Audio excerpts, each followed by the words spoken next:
दोस्तों टेक्नोलॉजी का ग्रोथ दिन ब दिन बढ़ता जा रहा है। रोज़ नई नई टेक्नोलॉजी आ रही हैं और कुछ पर काम चल रहा है, जैसे आर्टिफिशियल इंटेलिजेंस जो रोबोट्स बनाने में इस्तेमाल की जाती हैं। हर क्षेत्र में टेक्नोलॉजी का यूज़ होता है, शिक्षा हो, मेडिकल हो, निर्माण हो, कोई भी हो क्षेत्रों में टेक्नोलॉजी ने अपनी पकड़ बना ली है। टेक्नोलॉजी ना होती तो आज चांद पर या मंगल ग्रह पर जाना नामुमकिन था। जिस देश में सबसे ज़्यादा टेक्नोलॉजी है वो अपनी सफलता का परचम लहराता है, लेकिन कुछ ऐसे भी देश हैं जहाँ टेक्नोलॉजी ना के बराबर है या फिर है ही नहीं, जिसमें नंबर 1 पे आता है उगांडा अफ्रीकन देश, जो अपनी भ्रष्ट सरकार की वजह से टेक्नोलॉजी में बहुत पीछे है। यहाँ बाल मजदूरी अभी भी करवाई जाती है और कत्लेआम तो यहाँ साधारण सा लगता है। इस देश के पिछड़ने का अंदाज़ा हम इसी बात से लगा सकते हैं कि इस देश में सन 2015 में डिजिटल टीवी का प्रचलन शुरू हुआ और इंटरनेट यूज़ करना आज भी यहाँ एक कठिन काम है। ऐसे में किसी देश का विकास करना बहुत मुश्किल है। नंबर 2 पे आता है लाओस। इस देश में सबसे ज़्यादा गरीबी है, जिसके चलते यहाँ क्राइम दर बहुत है।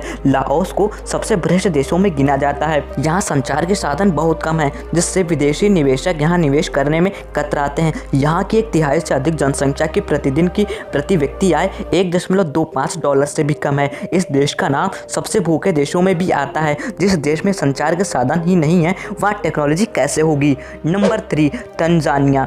दोस्तों तंजानिया भी एक अफ्रीकन देश है जो अविकसित है और जहाँ क्राइम दर दिन प्रतिदिन बढ़ती जा रही है। एक सर्वे के अनुसार 2012 में 18% से अधिक बिजली का उत्पादन चुराकर या अवैध तरीके से किया गया था। ज़्यादा मात्रा में बिजली संयंत्र न हो पाने की वजह से यहाँ बिजली नहीं आती, जिसकी वजह से यह देश टेक्नोलॉजी में बहुत पीछे रह गया। नंबर 4 पे आता है मोजाम्बिक। यह देश अपने प्राकृतिक संसाधनों के लिए जाना जाता है। यह पूर्व अफ्रीकन देश है जहाँ पानी और शिक्षा की बहुत कमी है। यहाँ की 80% जनसंख्या कृषि पर निर्भर है। कम शिक्षा और कम इंटरनेट के यूज़ की वजह से यह देश टेक्नोलॉजी में पिछड़ा हुआ है। नंबर 5 पे आता है लेसेथो एक छोटा दक्षिण अफ्रीका देश है जहाँ की जनसंख्या मात्र 2 बिलियन है। इस देश के पिछड़ेपन का सबसे बड़ा वजह HIV की बीमारी का पूरे देश में फैलना है। दोस्तों 40 वर्ष से कम आयु के लगभग 50% से अधिक महिलाएं HIV से ग्रसित हैं, क्योंकि यहाँ पर बलात्कार के सबसे ज़्यादा मामले सामने आए हैं। यहाँ के अधिकतर लोग अपने अधिकारों, शिक्षा, पर्याप्त इलाज और यातायात के साधनों की वजह से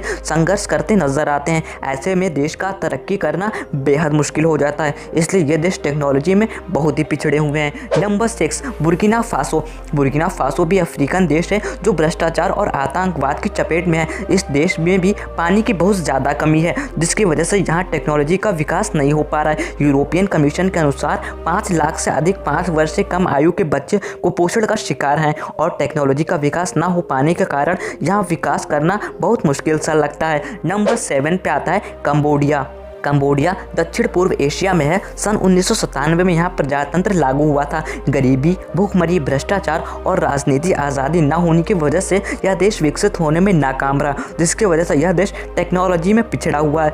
नंबर 8 पे आता है भूटान एशिया महाद्वीप में है जहाँ अभी भी राजतंत्र है, जिसकी वजह से यह देश टेक्नोलॉजी में पिछड़ा हुआ है। यहाँ की इनकम का मुख्य साधन पर्यटन और कृषि है। भूटान दुनिया का सबसे कम भ्रष्ट और कम विकसित देश है। यहाँ रेलवे का भी निर्माण नहीं हुआ, इसके वजह से यहाँ टेक्नोलॉजी का विकसित भी नहीं हुआ है, जिसकी वजह से ये देश दूसरे देशों से टेक्नोलॉजी के मामले में पिछड़ा हुआ है। नंबर 9 पे आता है हैती का इतिहास बहुत दर्दनाक है। हैती आज़ादी के लिए लगातार की गई लड़ाइयों की वजह से अपनी अर्थव्यवस्था में कमज़ोर होता जा रहा है और टेक्नोलॉजी में पिछड़ता जा रहा है। यह देश मूलभूत आवश्यकताओं जैसे शिक्षा, उपचार, संचार, इंटरनेट और रिसर्च की सुविधाओं में कोसों दूर है, इसलिए विकास करने में बहुत पीछे है। वर्ल्ड इकोनॉमिक फोरम में उत्तर अमेरिकी देशों में सूचना एवं प्रौद्योगिकी में यह देश सबसे पीछे है। नंबर 10 पे आता है किरबाती टेक्नोलॉजी में दुनिया के सभी देशों में सबसे पीछे है। इसका मेन रीज़न अन्य देशों से दूर होना है, जिसकी वजह यहाँ तक इंटरनेट की सुविधाएं पहुँचाना बहुत ही मुश्किल है। टेक्नोलॉजी में विकास न हो पाने की वजह से यहाँ स्वास्थ्य सुविधाओं की बहुत कमी है, जिसकी वजह से बीमारियों का इलाज नहीं हो पाता है और कोल्ड स्टोरेज की सुविधा न हो पाने की वजह से यहाँ शुद्ध पानी के भी बहुत ज़्यादा प्रॉब्लम है। इस देश में प्राकृतिक संसाधनों की भी बहुत ही कमी है। दोस्तों वीडियो कैसे लगी कमेंट में ज़रूर बताना और वीडियो को लाइक करके चैनल को सब्सक्राइब ज़रूर कीजिएगा। Can anybody out there hear me?